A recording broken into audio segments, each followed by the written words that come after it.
The private school stood like a fortress of privilege on a hill, its stone facade glinting under the afternoon sun. The campus was a sprawling masterpiece of wealth, manicured lawns, ivy-covered walls, and a clock tower that chimed every hour with an air of superiority. Parents with designer handbags strolled past gleaming black SUVs, their laughter mingling with the distant sound of a tennis match. Inside one of its grand classrooms, Stormi Webster sat at her desk, her fingers gripping a pencil as she nervously glanced at the clock. At 8 years old, she was no stranger to the spotlight. Paparazzi cameras and red carpet flashes had always been part of her life. But here, in this room filled with pale faces and whispers, she felt like an outsider. "Stormi, your turn," Mrs. Collins said, her voice sharp and commanding. Stormi looked up, her wide brown eyes full of both excitement and trepidation. The assignment was to share a personal hero, someone who inspired them. Stormi had worked on her presentation for days, cutting out pictures and carefully writing her notes. She stood, holding her poster proudly. "I chose Dr. Martin Luther King Jr., she began, her voice steady. "He fought for civil rights and equality for all people, no matter their skin color." "He—" Mrs. Collins interrupted, her tone dripping with condescension. Yes, we all know who he is, Stormi." "Eh? Predictable choice. Anyone else?" Stormi froze, her words caught in her throat. The class erupted in murmurs, some students giggling behind their hands. She sank back into her seat, her confidence shattered. This wasn't the first time Mrs. Collins had dismissed her. Over the past few months, Stormi had begun to notice a pattern. Homework she worked hard on received lukewarm praise, while similar work from her classmates was lauded as brilliant. During class discussions, her contributions were either ignored or dismissed with a curt, "Let's hear from someone else." But it was the small things that hurt the most. The way Mrs. Collins never smiled at her the way she did with the other students. The subtle eye rolls when Stormi raised her hand. The way her name seemed to linger on the teacher's tongue, as though it was something to be tolerated rather than celebrated. At home, Stormi tried to explain her feelings to her parents. "I don't think Mrs. Collins likes me," she said one evening at dinner, poking at her plate of spaghetti. Kylie Jenner frowned, her perfectly manicured fingers resting on her chin. "What makes you say that, sweetie?" "She never calls on me in class, and when she does, it's like she doesn't care what I say," Stormi replied. "And she gave me a B on my history project, but I worked really hard on it. She said it was unfocused." Travis Scott put down his fork, his jaw tightening. "Did you tell her how you felt?" Stormi shrugged. "She doesn't listen." Kylie exchanged a glance with Travis. "Maybe she's just tough on all her students," Kylie suggested, though her tone lacked conviction.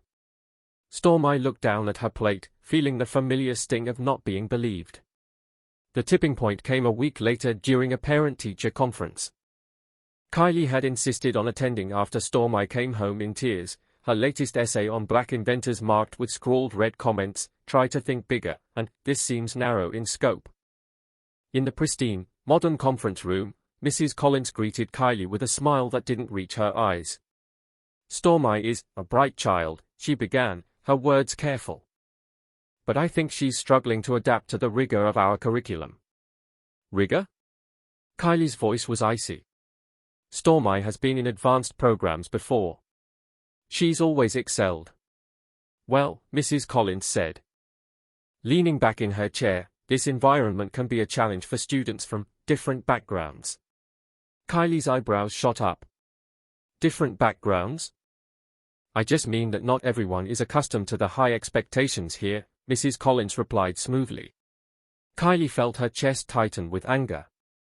"Stormi is more than capable of meeting your high expectations. She's done it her whole life." Mrs. Collins's smile faltered, but she didn't back down. "Of course. We're just trying to ensure that all our students succeed." By the time Kylie left the meeting, her hands were shaking with fury. She called Travis the moment she got to her car. She said Stormi doesn't fit in, Kylie fumed. She didn't say it outright, but it's clear what she meant. This woman doesn't believe in our daughter. Travis's silence on the other end of the line was deafening. When he finally spoke, his voice was cold and controlled. I'm handling this. The final straw came during the school's Diversity Day assembly.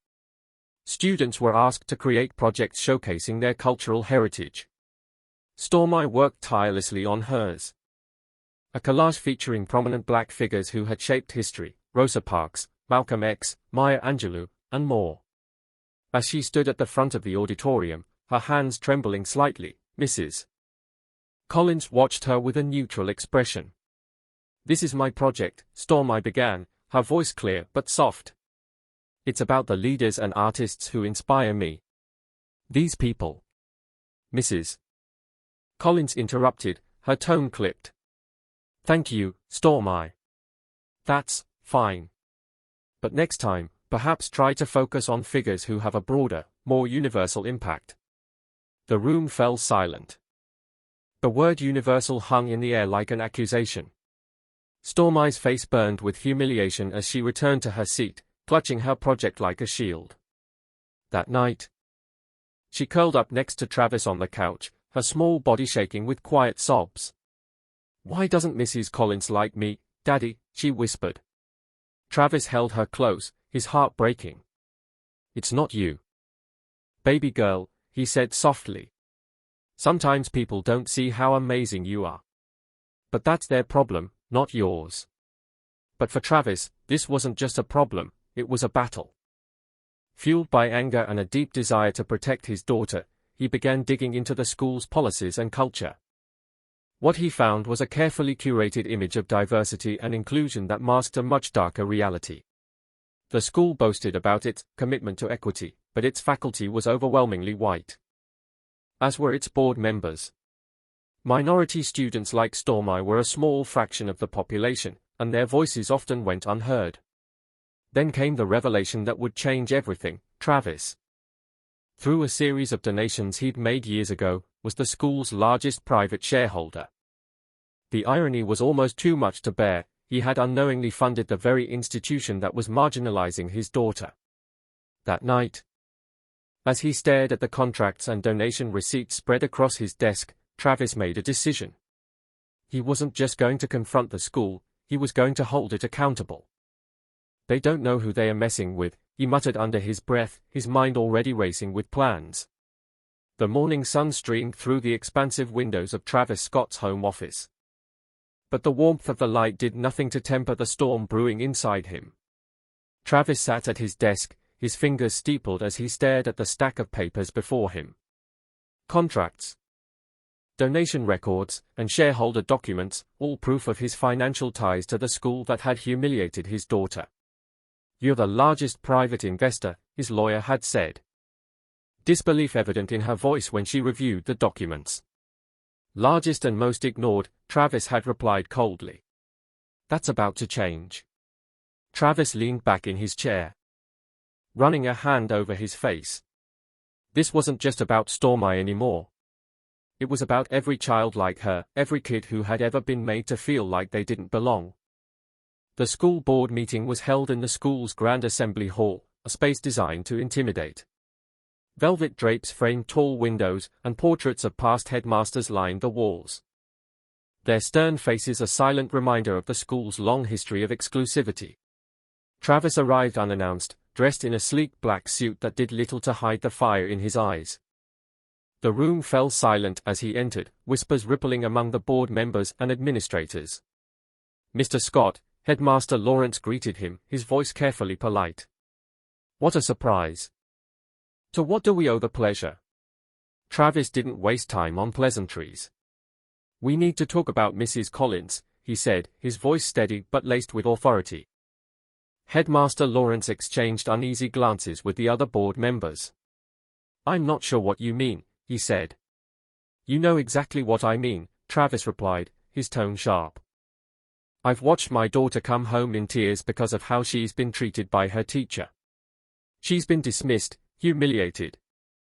and made to feel like she doesn't belong in a place that I helped build. Lawrence's smile faltered. I assure you, we take all complaints seriously, but nothing, Travis cut him off. You claim to value diversity, yet your staff and board tell a different story. Your policies are nothing more than empty words. The tension in the room was palpable. Board members shifted uncomfortably in their seats, some avoiding Travis's gaze. I donated millions to this school because I believed in its mission, Travis continued, his voice rising. But now I see that mission was just a facade. You don't foster inclusion, you perpetuate exclusion.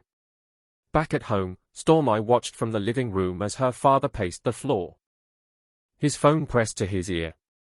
I don't care what it takes, Travis was saying. We're not just dealing with Mrs. Collins. This is a systemic issue, and I want it fixed. Stormi's small voice interrupted him. Daddy? Travis looked over, his expression softening. He crouched down to her level. What is it, baby girl? Are you mad because of me?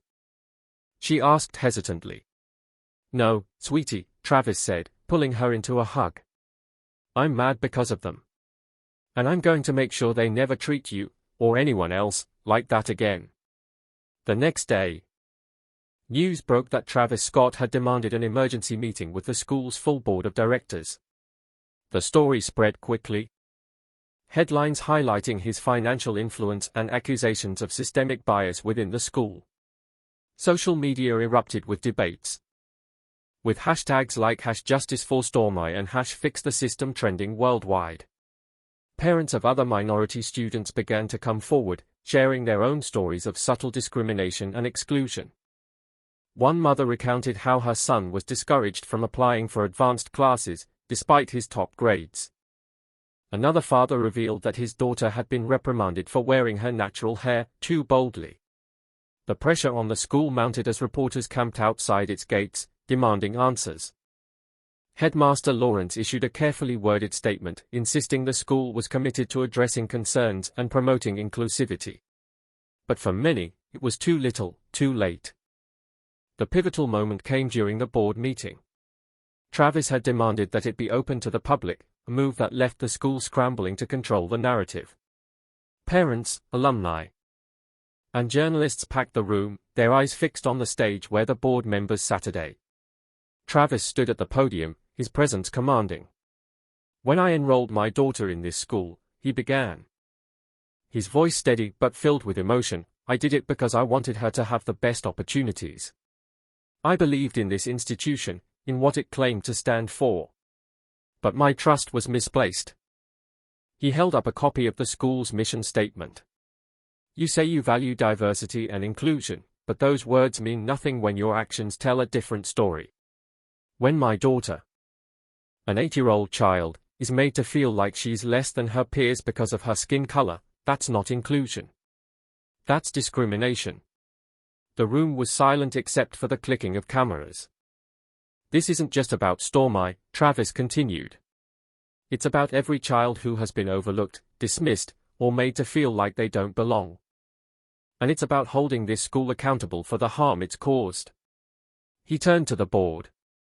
I'm not here to ask for change. I'm here to demand it.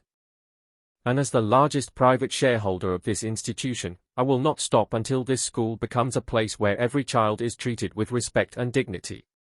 By the time the meeting ended, the board had little choice but to agree to a full review of the school's policies and practices. Travis's demands were clear: mandatory diversity training for all staff, a review of hiring practices to ensure greater representation, and the establishment of a committee to address student concerns. As Travis walked out of the meeting, the crowd erupted into applause. Parents approached him with tearful gratitude, thanking him for giving their children a voice. But for Travis, this was just the beginning. The first steps toward change began with tension rippling through the school's hallowed halls. The administration had reluctantly agreed to Travis Scott's demands, and now every teacher, staff member, and board member was required to attend mandatory diversity and inclusion training. The workshops were led by Dr. Amara Fields, a renowned expert on racial equity in education. She was an imposing figure, with a commanding presence and a no-nonsense approach. Standing before the faculty in the school's lavish auditorium, she opened the session with a simple question. How many of you think you're not part of the problem? A few hesitant hands rose. Dr. Fields nodded knowingly. That's the first problem. Bias isn't just about malicious intent. It's about the assumptions we make, the opportunities we deny, and the voices we silence, often without realizing it. Today, we're going to confront that. Mrs. Collins sat in the front row. Her arms crossed defensively. She had been the subject of scrutiny ever since the meeting, and the whispers in the faculty lounge were impossible to ignore. Still, she refused to believe she had done anything wrong. When Dr. Fields asked for volunteers to share experiences of bias, the young teaching assistant raised her hand. I've noticed that students of color are often disciplined more harshly than their white peers for the same behavior, she said hesitantly. Mrs. Collins bristled. I think we're all just trying to maintain high standards. It's not about race. Dr. Fields turned to her, her gaze piercing. High standards are important.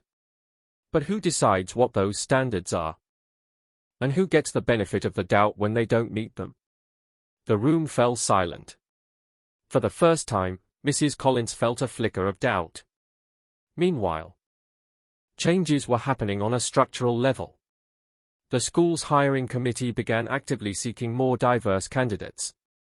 And new staff members were brought in who reflected a broader range of backgrounds and experiences.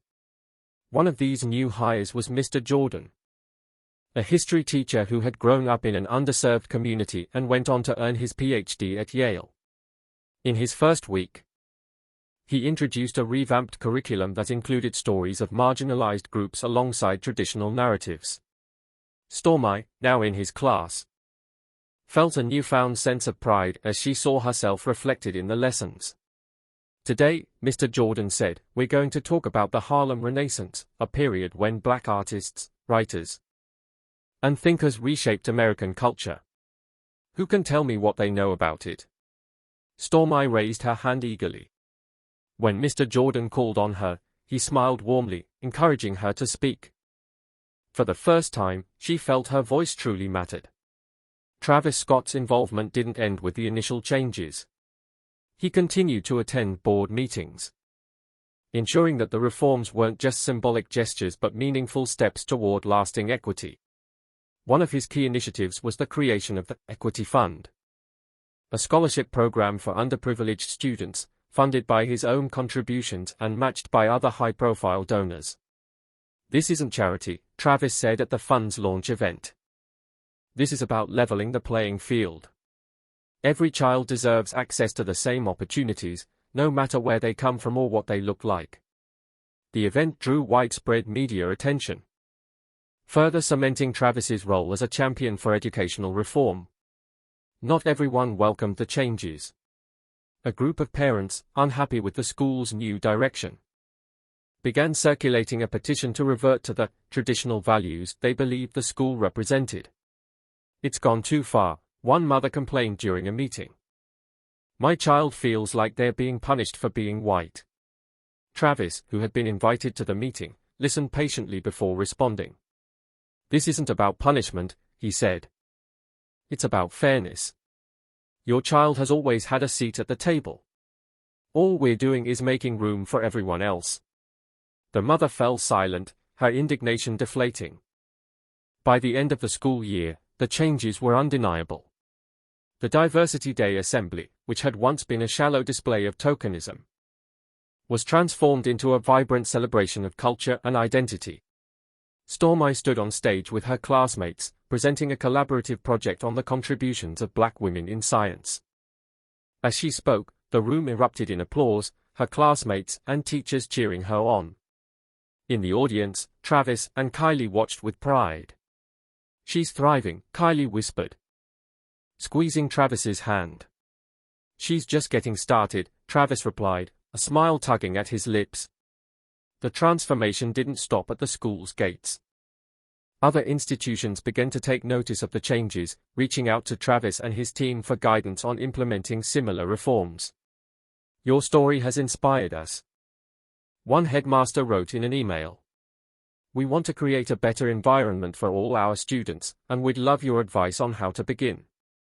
Travis forwarded the email to Dr. Fields with a simple note, let's keep this going. 1 year had passed since Travis Scott's confrontation with the school, and the transformation was nothing short of remarkable. The once stuffy halls of the elite institution were now alive with a renewed energy. One that reflected the core values of equity and inclusion that had been forced into the spotlight by Travis's relentless pursuit of justice. The annual graduation ceremony had arrived. And this year's event felt different.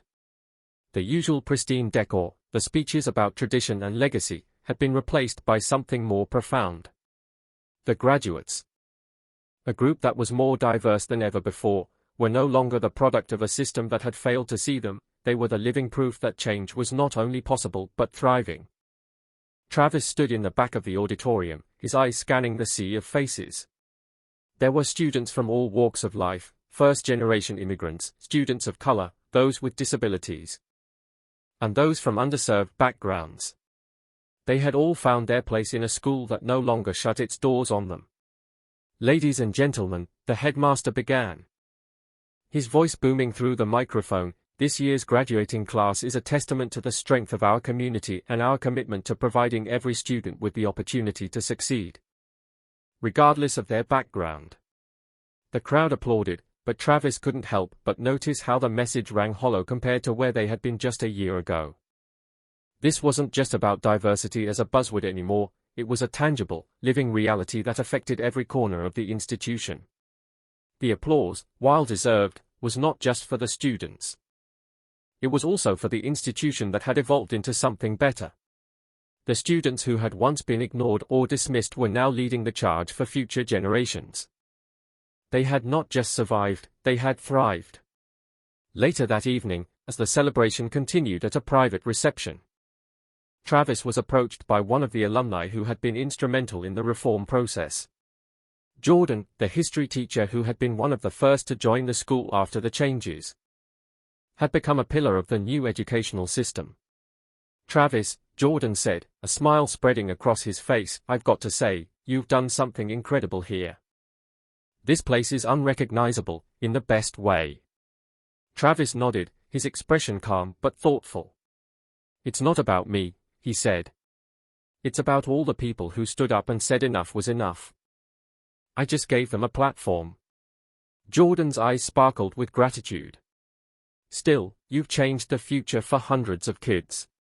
That's something bigger than any one person. You've created a model.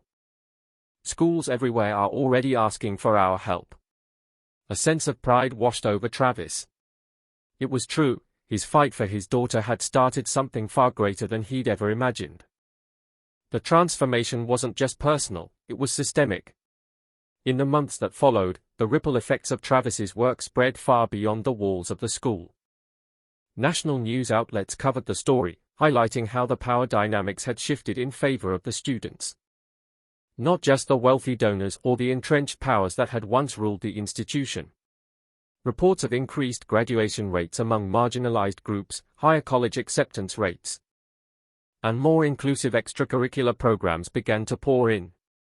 And with those reports came an undeniable truth: the school was now a model for what educational institutions should aspire to be.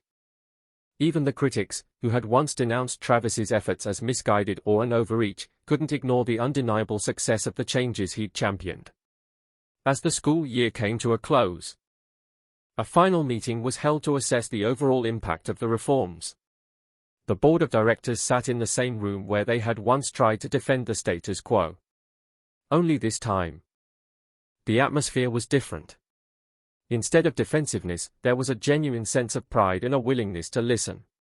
Travis, Headmaster Lawrence began, his tone respectful. It's clear that this year has been a turning point for us.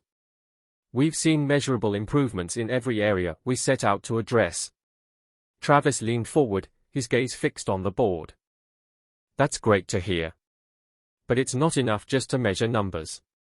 We've built a foundation for something bigger, and now it's up to you to keep that momentum going. Lawrence nodded. We will. We've already begun to implement additional programs, student-led diversity councils, partnerships with community organizations, and scholarships for students from disadvantaged backgrounds. This isn't a one-time change. It's a permanent shift. Travis stood, his expression unwavering. I'm glad to hear that. But remember, change isn't a checklist. It's a commitment. You can't go back to what it was. As the meeting ended, Travis walked out into the bright afternoon sunlight, the weight of the past year's work settling in. He had accomplished what many thought was impossible. He had made the school, and the world, a better place for his daughter and for every child who deserved a chance to succeed. And yet, Travis knew this was just the beginning. The fight for equality didn't end with one institution. His vision was broader. This was a model that could be replicated in schools across the country, and beyond. Stormi ran toward him as he stepped outside, her small hand grasping his. "Daddy," she shouted, her voice full of excitement. "Guess what?